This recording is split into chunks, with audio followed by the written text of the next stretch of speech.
Well, students, today we will continue with our topic of the chapter pastoralist in the modern world.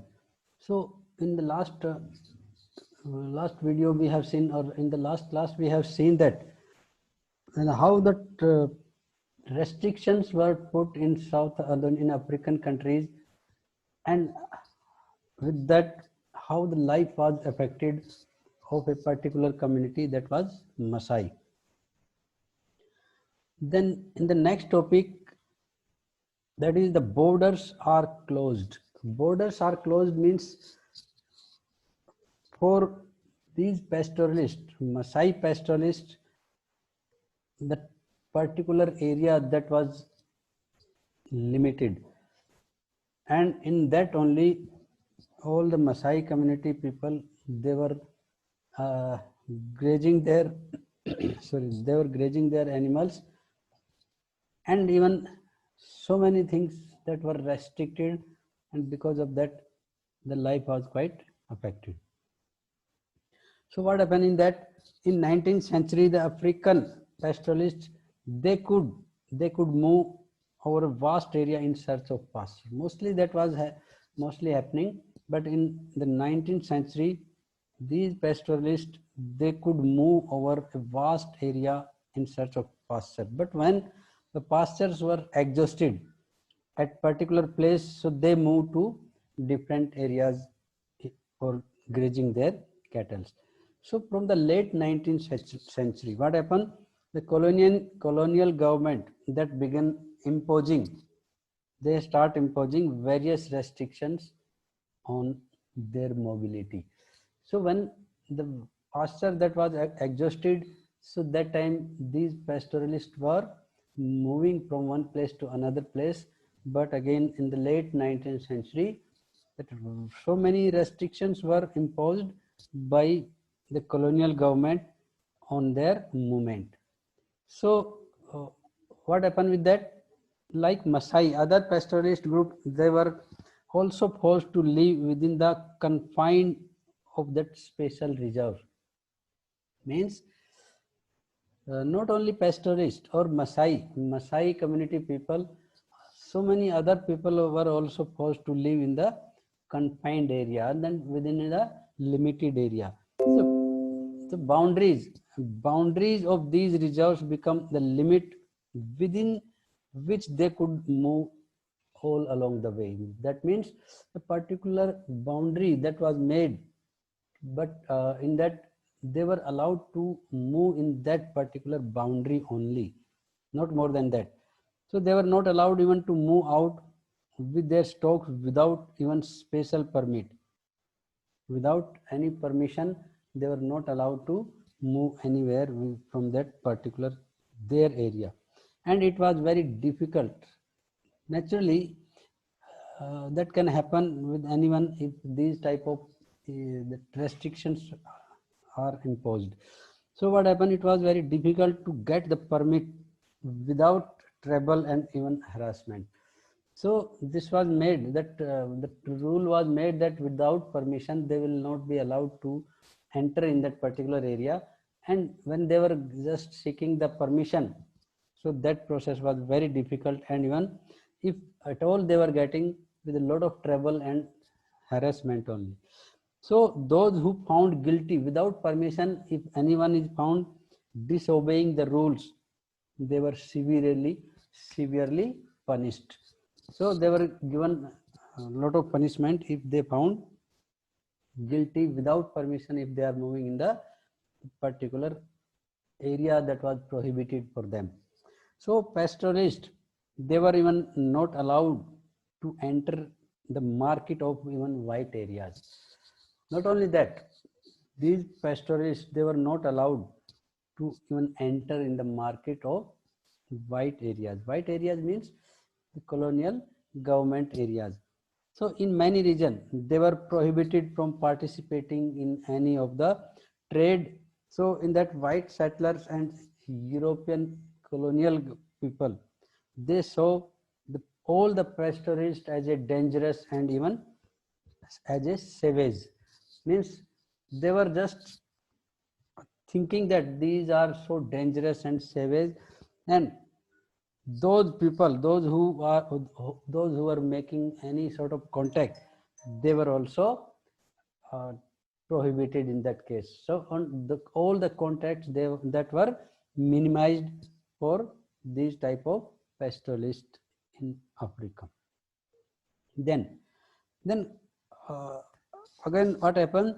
So many new territorial boundaries and restrictions imposed on them suddenly changed the lives of pastoralists. Naturally, with these type of restrictions, the life of pastoralists that was quite changed. So they were adversely affected in their both the pastoral as well as in their trading activities. So mostly they were doing pastoralist also, or you can say pastoralism also. Along with that, they were doing some sort of business also. So both were adversely affected with these type of restrictions put on them. Then what happened? But in a particular situation, when the rainfall fails and the pastures become dry, or that pastures that was exhausted, what happened in that conditions?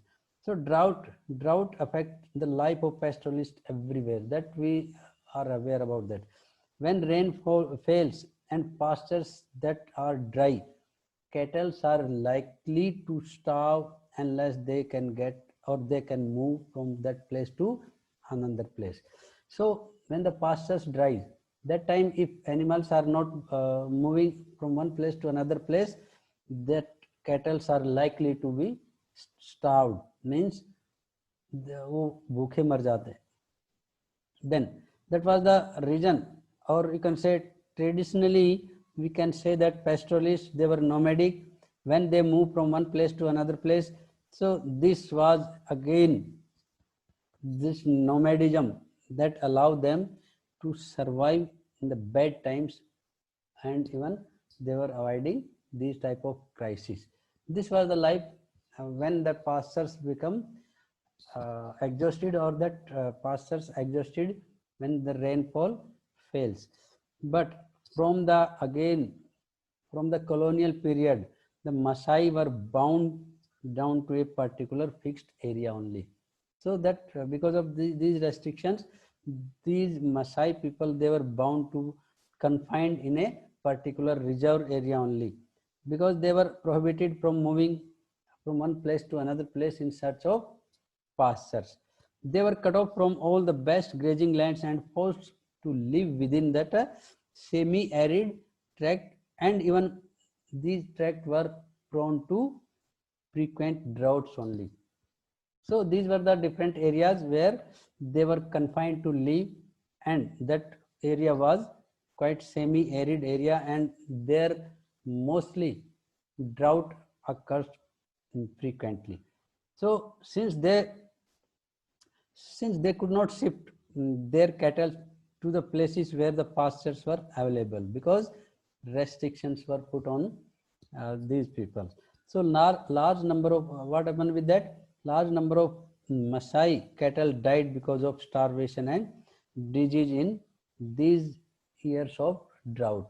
So because of drought, many cattle, they died off, and even that region was starvation, and so many disease they could die because of that. So in one inquiry, or in one survey that was that occurred in 1930, as per that Maasai in Kenya, they possessed 7,20,000 cattle, then 8,20,000 sheep, and 1,71,000 donkeys. But in just 2 years of severe drought, 1933 and 1934, over the half of the cattle in the Maasai reserves died. What happened in that?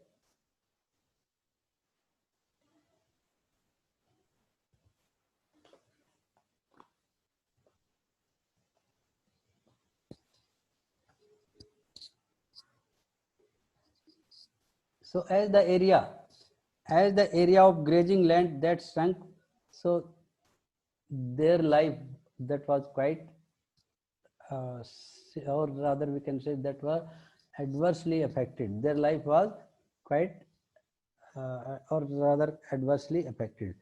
But in that case, not all the Maasai people, other than Maasai people, they were equally affected in that.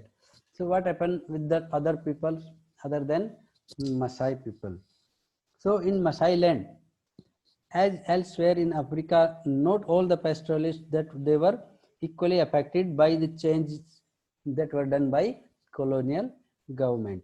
So in pre-colonial period, Maasai society that was divided into two categories, that is elders and warriors. Elders and that is warriors.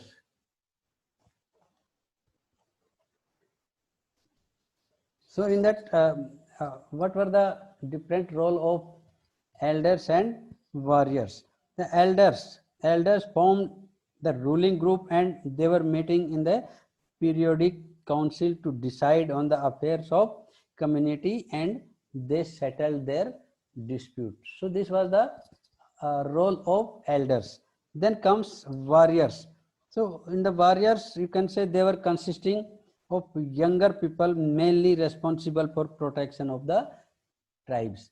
So these were the two different groups. They were divided into two groups, that was Maasai community before the pre-colonial or before the colonial period. So that was also stopped all the way by Britishers. So this was again the life of these both the categories, that is elders and warriors, that was stopped because Britishers again they have changed their life. So for that what they have done to administer the affairs of the Maasai, the British introduced a series of measures that had important implications. So when they have started so many steps to administer the Maasai community, so there were so many implications. They appointed chief of different subgroups of Maasai who were made responsible for the affairs of the tribes. Earlier, as we have discussed, the Maasai society that was divided into two groups, elders and warriors. So their role that was even again removed by that system was removed by Britishers, and in place of them, Britishers or colonial government, they have appointed some of the chief from the Maasai. They were made responsible for the affairs of these tribes. So British imposed various restrictions on raiding and the warfare. So this was again another restrictions were put on these people, that was raiding and warfare, that was again stopped. Consequently, what happened? Traditional authorities of both elders and warriors that were adversely affected because of these chief appointed by the colonial government. Then what happened? These chiefs appointed by the colonial government often accumulated the wealth over the time. So what was the role given to them? The chief appointed by the colonial government, they have started accumulating wealth over the time. So they had a regular income with which they could buy animals, goods and even land also. So they lent money to poor neighbors and those who are in need to pay the taxes. So to them they were lending the money all the way. So many of them began living in towns and that they became involved in trades also. So their wives and children, they stayed back in their villages to look after their animals. So these chiefs managed to survive devastations of war and even drought also. Because of that they have earned a lot of money. So in that in the case of devastations and in the any sort of drought, they could survive very easily. So they had both pastoral and non-pastoral income in that way. So pastoral income they were just doing at their village, and when they were appointed as a chief, then they were again earning non-pastoral income. So because of that they could buy again animals when the stocks that was depleted. Sorry. But the life history of poor pastoralists, those who depend only on their livestock, that was quite different. Most of them, they did not have even resources to tide over the bad times. So because hardly they were having some sort of resource, that were the poor pastoralists. So they could not even pull on with their life at that time because of these type of conditions. So in times of war and famine, they lost nearly everything. So whenever this type of situation arrived, that time mostly they were losing everything. So they had to go looking for the work in the towns. Some they were moving and they were moving to other places and doing this different type of odd work like charcoal burners and so many others. They have started doing different type of job. So they were quite lucky if they could get some regular work in the road and building construction. So these are the condition with the poor pastoralists. So in that case, everything that was changed because of these restrictions were put. So we have seen that how the pastoral communities in different parts of the world, how they were affected because of these changes in the modern world. So now with this chapter came to an end. So with this our syllabus is also over. Okay. Now we will end the meeting. Okay, then bye for the day. God bless you.